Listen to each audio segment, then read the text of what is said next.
दोस्तों, आपका स्वागत है मेरे YouTube channel study with fun में।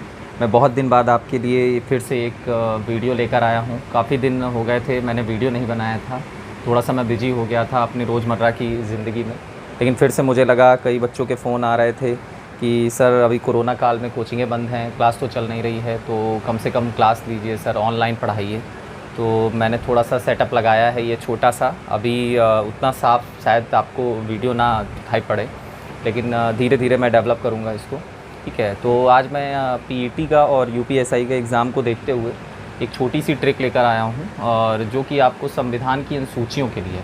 शायद ये ट्रिक आपने और भी कई यूट्यूब चैनल पे पढ़ रखी होंगी, लेकिन वो लोग केवल ट्रिक बता देते हैं और आपको अनुसूचियाँ बता देते हैं, लेकिन आपको उसके फैक्ट नहीं बताते हैं। मैं आपको पूरे फैक्ट भी क्लियर करूँगा, ठीक है। तो टाइम को ज़्यादा बर्बाद ना करते हुए मैं वीडियो स्टार्ट करता हूँ, देखते हैं हम लोग, ठीक है। अनुसूचियाँ आपको पता होगा कि भारत का जब संविधान लिखा गया था तो पहले उसमें 8 अनुसूचियाँ थीं, लेकिन बाद में इस समय वर्तमान में अगर हम देखेंगे तो 12 अनुसूचियाँ हो गई हैं। और टोटल 12 अनुसूचियाँ रखने के लिए ट्रिक है, जो एक लाइन आपको याद रखनी है। वो लाइन क्या है? एसएस और एससी जन सभा से बदला पंचनगर। ठीक है दोस्तों, फिर से एक बार लाइन देख लेंगे हम लोग। एसएस और एससी जन सभा से बदला पंचनगर, ठीक है। अब आपको करना क्या है, अनुसूचियाँ हैं यही हमारी। जो पहला एस दिया गया है ये आपकी अनुसूची फर्स्ट है, ठीक है। जो दूसरा एस दिया गया है ये आपकी अनुसूची 2 है। जो और का ओ है ये आपकी अनुसूची 3 है। जो आर है ये आपकी अनुसूची 4 है। एससी जो दिया हुआ है ये आपकी अनुसूची 5 है। दोस्तों ये भी ध्यान रखना है, देखना है आपको कि जहाँ पर एक वर्ड से एक अनुसूची निकल रही है उसको ध्यान रखना है, और जहाँ पर जैसे एससी लिखा है ये पूरा दोनों लिया गया है, तो 5वीं अनुसूची है हमारी, ठीक है। और ये जन लिखा हुआ है ये हमारी 6ठी अनुसूची है। सभा का जो सा है ये हमारी 7वीं अनुसूची है। भा जो है ये 8वीं अनुसूची है। से लिखा है ये 9वीं अनुसूची है। बदला लिखा है ये 10वीं है। और जो ये पंच लिखा हुआ है ये 11वीं अनुसूची है। जो नगर लिखा है ये 12वीं अनुसूची है, ठीक है दोस्तों। और ये हमारी टोटल 12 अनुसूचियाँ होंगी। अब सोच रहे होंगे आप कि इनसे कैसे निकलेगा, कैसे अनुसूचियाँ निकलेंगी। जैसे पूछता है कि पहली अनुसूची में क्या दिया गया है, तो आप या तो रट लीजिए कि राज्य और संघ का उल्लेख किया गया है। सॉरी, थोड़ा मुझे खांसी आ रही है, उसके लिए क्षमा चाहता हूँ, ठीक है। और दूसरी अनुसूची में क्या दिया गया है, तो वेतन और भत्ते वगैरह। चाहे तो आप रट भी सकते हैं, लेकिन इस ट्रिक से क्या होता है कि हमें पूरी कंफर्ट तरीके से याद हो जाता है। अब देखिए, समय ना बर्बाद करते हुए बताते हैं। पहली अनुसूची नंबर 1, इसका सिंबल क्या दिया हुआ है? एस।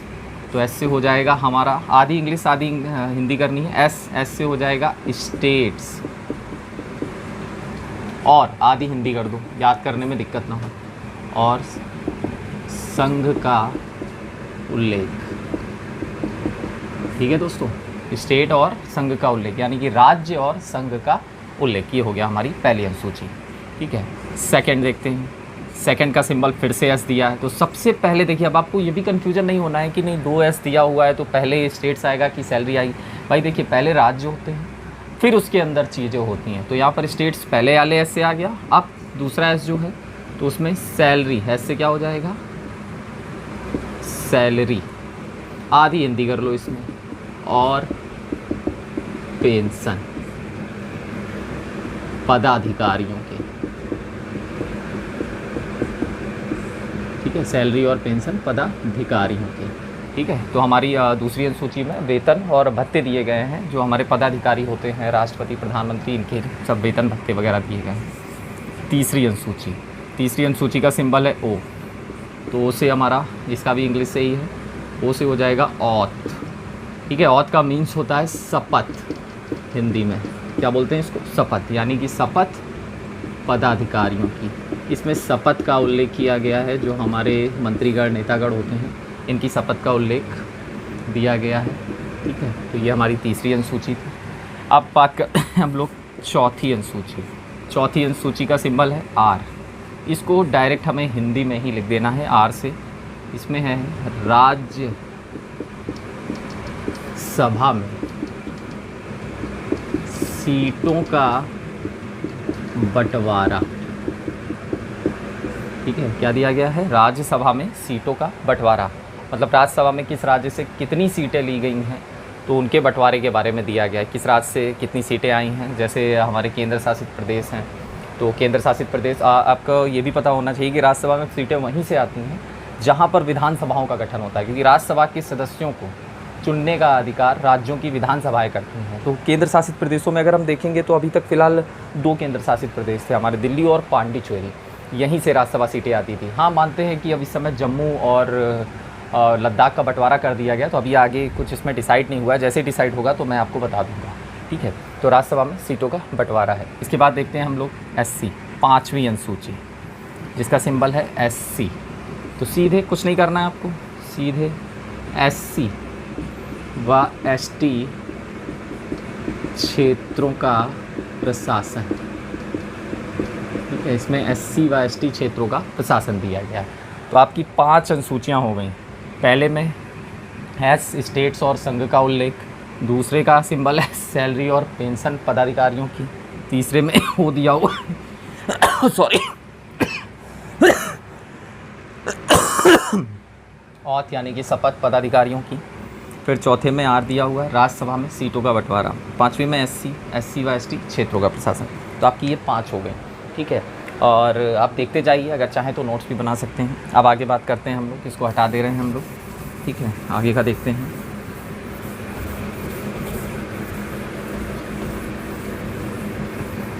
आगे देखिए 5 तक हो गया हमारा यहाँ तक। अब बात करते हैं छठी अनुसूची। छठी का सिंबल दिया हुआ है जन, लिखा हुआ है। क्या दिया हुआ है? जन। तो जन से हमें कर लेना है जनजातीय क्षेत्रों का प्रशासन। ठीक है दोस्तों, यानी कि छठी अनुसूची में आपका जनजातीय क्षेत्रों का प्रशासन दिया हुआ है। और जनजातीय क्षेत्रों का जो प्रशासन है, इसमें भी मैं बता रहा हूँ, जैसे मैंने बोला यूट्यूब पे बहुत सारी ट्रिक पड़ी हुई है ये कि बच्चे पढ़ लेते हैं लेकिन वो लोग फैक्ट नहीं बताते हैं। मैं इसमें फैक्ट भी बताता हूँ कि जनजातीय क्षेत्रों का जो प्रशासन दिया हुआ है वो हमारे यहाँ केवल 4 राज्यों में वैलिड है। कितने राज्यों में? 4 राज्यों में। वो राज्य कौन कौन से हैं? देखिए कहाँ कहाँ पर जनजातीय क्षेत्रों का प्रशासन है।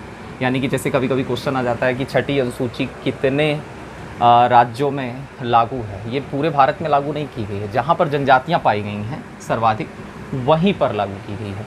तो जनजातियाँ जो हैं वो 4 राज्यों में हैं। उसको याद करने के लिए आपको एक छोटी सी ट्रिक यहाँ पर और याद रखनी है, मित्र का आम। ठीक है, या फिर मित्र आम याद रखिए सीधे। ठीक है, क्योंकि का साइलेंट रहता, वैसे भी मित्र आम। तो मित्र आम से मी से हो जाएगा हमारा मिजोरम। ठीक है, त्रा से हो जाएगा हमारा त्रिपुरा, आ से हो जाएगा हमारा असम, और माँ से हो जाएगा हमारा मेघालय। ठीक है, यानी कि आपकी छठी अनुसूची इन्हीं 4 राज्यों में लागू होती है, मिजोरम, त्रिपुरा, असम और मेघालय। ठीक है, इसे भी याद रखिएगा, बीच में इसको भी नोट करिएगा क्योंकि ये भी बहुत इंपॉर्टेंट है। क्या करता है, इसमें से एक ऑप्शन रख देगा, 3 अदर से ऑप्शन बना देगा और पूछेगा बताइए छठी अनुसूची भारत के किस राज्य में लागू होती है। ठीक है, तो इसका भी खास ध्यान रखना है आपको। इसके बाद बात करते हैं हम लोग 7वीं अनुसूची की। 7वीं अनुसूची का सिंबल क्या दिया हुआ है? सा। ठीक है, तो सा से इसमें किसका उल्लेख है? इसमें समवर्ती सूची, संघ सूची और राज्य सूची का उल्लेख व राज्य सूची का उल्लेख। ठीक है दोस्तों, यानी कि जो हमारी सूचियाँ बनी हुई हैं, समवर्ती सूची, संघ सूची और राज्य सूची का उल्लेख। यहाँ पर इनके लिए भी बता दूँ मैं, ये सूचियाँ क्या होती हैं? समवर्ती सूची ऐसे कानून, भारत में लागू होने वाले ऐसे कानून जिस पर कानून मतलब ऐसे विषय जिस पर कानून बनाने का जो अधिकार होता है वो राज्य और संघ दोनों को दिया गया, वे समवर्ती सूची में रखे जाते हैं। जैसे वन, ठीक है, वन राज्यों के अंतर्गत आते हैं लेकिन इस पर कानून जो है वो आपका केंद्र भी बना सकती है, केंद्र सरकार भी और राज्य सरकार भी। ठीक है, तो वे समवर्ती सूची में रखे जाते हैं। संघ सूची, अगर हम संघ सूची की बात करेंगे तो इन विषयों पर कानून बनाने का अधिकार सेंट्रल गवर्नमेंट केंद्र सरकार को होता है। जैसे कि आपका बहुत सारे एग्जांपल हैं, रेलवे, डाक, ठीक है, ये सब केंद्र सरकार द्वारा दी गई सेवाएं हैं, इसलिए इन पर कानून जो है वो संघ सूची के विषय हैं, जिससे केंद्र सरकार बनाती है। राज्य सूची, नाम से ही पता लग रहा है आपको, राज्य सूची के विषयों पर कानून बनाने का जो अधिकार है वो राज्य सरकार को दिया गया है, ठीक है। तो ऐसे बंटवारा किया गया है। यहाँ पर समवर्ती सूची में फिर से याद रखिए, कानून बनाने का अधिकार केंद्र व राज्य दोनों का। संघ सूची में केवल कानून बनाने का अधिकार केंद्र सरकार का, राज्य सूची में केवल राज्य सरकार का। तो ये हमारी 6 और 7 अनुसूचियाँ थी। अब बात करते हैं, हम लोग आते हैं 8वीं अनुसूची पर। मैं ये हटा दे रहा हूँ, ठीक है।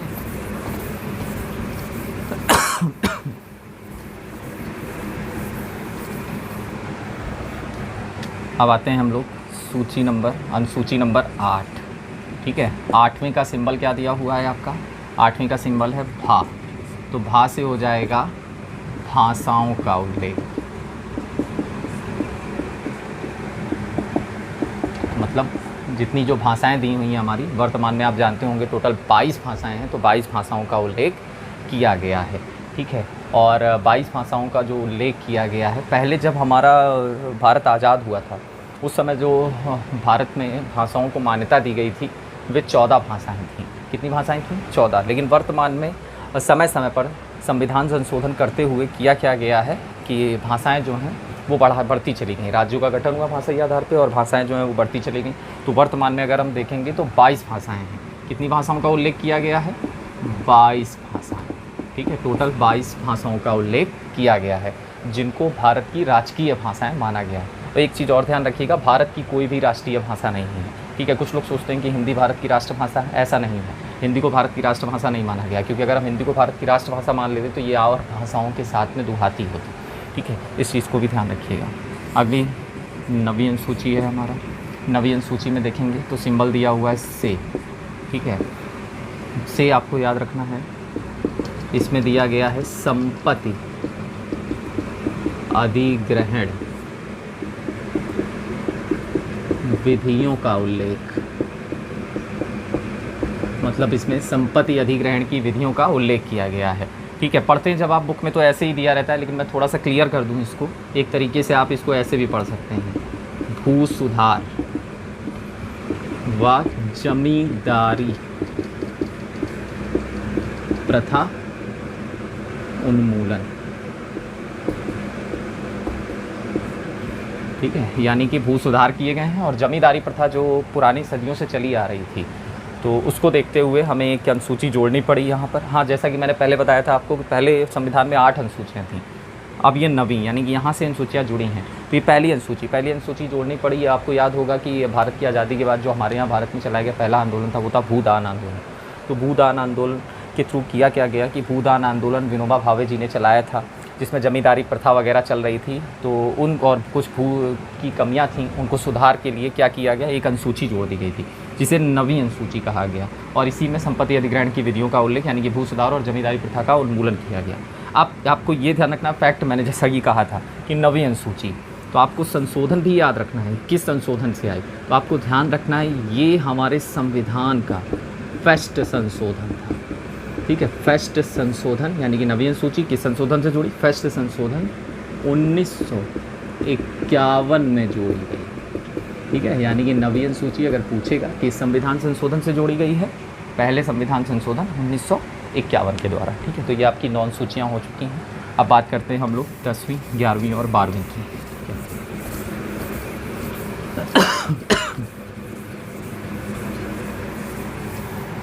अब आते हैं हम लोग 10वीं अनुसूची पर, ठीक है। अनुसूची नंबर 10, ठीक है। 10वीं अनुसूची में क्या लिखा हुआ है? बदला, बाहुबली का नहीं, बाहुबली का बदला नहीं है, ये अलग है। बदला से सिंबल आपको कर लेना है। इसमें दल बदल कानून का उल्लेख, क्या किया गया इसमें? दल बदल कानून का उल्लेख। मतलब कई बार ऐसा हुआ, देखने को कमियां मिलती थी कि लोग दल बदल लेते थे, उसके लिए कोई निश्चित कानून नहीं था। चुनाव किसी और पार्टी से लड़ते, जीतने के बाद किसी और पार्टी में चले जाते तो उनकी सीट खारिज नहीं की जाती थी। तो इन्हीं सबको देखते हुए यहाँ पर दल बदल कानून को लाना पड़ा। और दल बदल कानून को लाने के लिए हमें क्या करना पड़ा? 10वीं अनुसूची जोड़नी पड़ी, ठीक है।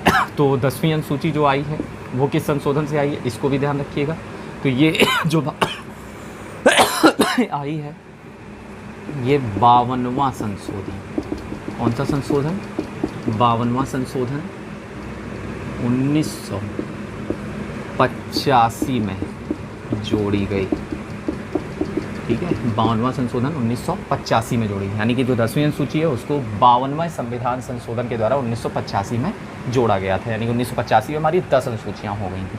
ठीक है, प्लस एक चीज़ और ध्यान रखिएगा, ये जो दल बदल कानून है ये बनाने का अधिकार किसका होता है? दल बदल कानून बनाने का अधिकार, ये भी बहुत कम लोगों को पता है। दल बदल कानून बनाने का जो अधिकार दिया गया है ये लोकसभा अध्यक्ष को दिया गया है। किसका अधिकार होता है? लोकसभा अध्यक्ष का अधिकार।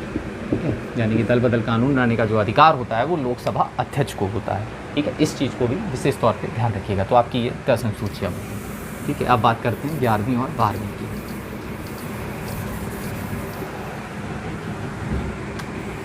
11वीं अनुसूची, 11वीं का सिंबल क्या है?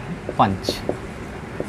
तो पंच से हो जाएगा, आप समझ ही गए होंगे, पंचायती राज का उल्लेख, मतलब पंचायती राज जो प्रणाली है उसका उल्लेख किया गया है। और जो 11वीं अनुसूची थी इसमें जो पंचायती राज है इसमें ग्राम पंचायतों का गठन हुआ था। इसका ग्राम पंचायत का गठन। ठीक है दोस्तों, ग्राम पंचायत का गठन किया गया था। और ये ग्राम पंचायत के लिए एक चीज़ और ध्यान रखिए, ग्राम पंचायत का जब गठन किया गया तो इनको विषय दिए गए हैं। लोगों को विषय नहीं पता होते हैं कि ग्राम पंचायत को कुल कितने विषय दिए गए हैं। ग्राम पंचायत कुल 29 विषयों पर कार्य करती है। कितने विषयों पर? 29 विषयों पर कार्य। ठीक है दोस्तों, और ये जो हमारी अनुसूची जोड़ी गई किस संशोधन से? ये हमारा 73वां संशोधन 1992 में जोड़ी गई। कब जोड़ी गई? 1992 में जोड़ी गई। ठीक है दोस्तों, तो ये हमारे 73वें संशोधन 1992 के द्वारा जोड़ी गई। यानी कि 11वीं अनुसूची में पंच से पंचायती राज का उल्लेख है जिसमें ग्राम पंचायत आई है, और ग्राम पंचायत को कुल विषय 29 दिए गए हैं, यानी कि टोटल ग्राम पंचायत 29 विषयों पे कार्य करती है। अब सोच रहे होंगे ये विषय क्या है? मतलब पहले क्या होता था, जब ग्राम पंचायतों का गठन अगर हुआ, अगर हम विषय नहीं देते थे, जैसे आपने सुना होगा पुरानी रूढ़िवादी परंपराएं चल रही थी जिसमें मुखिया क्या करते थे, कानून अपने हाथ में लेकर किसी का हुक्का पानी बंद कर देना, किसी को गांव से बाहर निकाल देना, तो इस टाइप के विषय हटा दिए गए हैं अब। यानी कि अब क्या होता है, इनको जो विषय दिए गए हैं ग्राम डेवलपमेंट से रिलेटेड है, नालियाँ बनवाना, नल वगैरह लगवाना, कुएँ खुदवाना, इस टाइप के विषय इसमें डाले गए हैं ताकि इस विषय से बाहर ये लोग कार्य ना कर पाएँ। ठीक है, ऐसा किया गया है। और एक मिनट,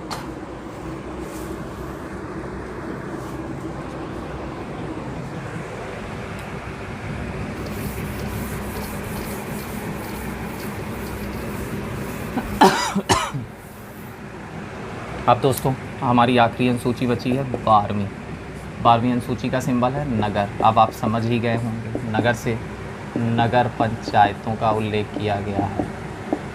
इसका उल्लेख है नगर पंचायतों का उल्लेख। ठीक है दोस्तों, तो नगर पंचायतों का उल्लेख किया गया है। जैसे ग्राम पंचायत को विषय दिए गए हैं, आपको ये भी ध्यान रखना है इनको भी विषय दिए गए हैं।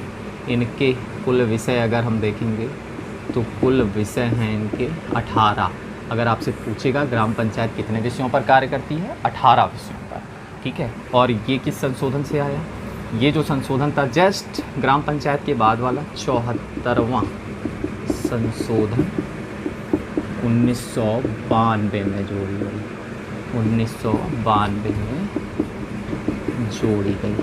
ठीक है दोस्तों, यानी कि टोटल आपको जैसे मैंने बताया कि टोटल पहले संविधान में 8 अनुसूचियाँ थी, लेकिन वर्तमान में 12 हो गई हैं। तो ये 4 अनुसूचियाँ जो हैं ये हमारी संविधान संशोधन से ही जोड़ी गई हैं, 9वीं, 10वीं, 11वीं, 12वीं। तो 9वीं अनुसूची बताया, पहला संविधान संशोधन 1952 में जोड़ी गई, 1951 में जोड़ी गई। ठीक है, फिर इसके बाद में 10वीं अनुसूची, ठीक है, जो कि हमारा 52वां संविधान संशोधन था, ये 1985 में जोड़ी गई। फिर हमारी 11वीं अनुसूची, ये 73वें संविधान संशोधन 1992 में, और 12वीं अनुसूची ये 74वां संविधान संशोधन 1992 में जोड़ी गई। ठीक है दोस्तों, तो ये हमारी एक ट्रिक थी, अनुसूचियों के ऊपर बेस थी कि अनुसूचियाँ बहुत अहम पार्ट होती है संविधान का, कि आपको संविधान के भाग याद करने से पहले अनुसूचियाँ याद करनी पड़ती हैं और किस अनुसूची में क्या दिया गया है। यदि आपको रटना पड़ता है। तो अगर आप ये लाइन याद रखेंगे, फिर से मैं बोल रहा हूँ, SS और SC जनसभा से बदला पंचनगर, और सब पे लाइन से सिंबल दे दीजिए अनुसूचियों के, ऑटोमेटिक याद हो जाएगा। तो दोस्तों आपको कैसी लगी मेरी ये ट्रिक? ज़रूर मैंने कॉपी की है मैं मानता हूँ, लेकिन फैक्ट भी मैंने बताए हुए हैं। तो अगर आपको मेरी ये ट्रिक अच्छी लगी हो और मैं और ऐसे ही अच्छे वीडियो आपके सामने ला सकूँ, क्योंकि 20 तारीख को जैसे PET का एग्ज़ाम लगा है और UPSI का भी एग्ज़ाम लगा है, तो मैं और मेहनत करके और अच्छी ट्रिक्स भी लाऊँगा। GS के जो अच्छे क्वेश्चंस हैं वो आपको बताऊँगा, जो पेपर में एग्ज़ाम में आने लायक हैं, जिसको आप क्रैक करके अपना एग्ज़ाम क्वालिफाई कर सकते हो। तो उसके लिए इस वीडियो को ज़्यादा से ज़्यादा शेयर करिए, ठीक है, और मेरे चैनल को सब्सक्राइब करिए। अपने दोस्त अपने फ्रेंड्स को बोलिए कि इस चैनल को सब्सक्राइब करिए, क्योंकि आप लोगों का मोटिवेट अगर मुझे मिलेगा तो मैं ज़्यादा से ज़्यादा वीडियो बनाऊँगा और डेली इस टाइप की कोई ना कोई वीडियो लाऊँगा। ठीक है दोस्तों, ठीक है, धन्यवाद।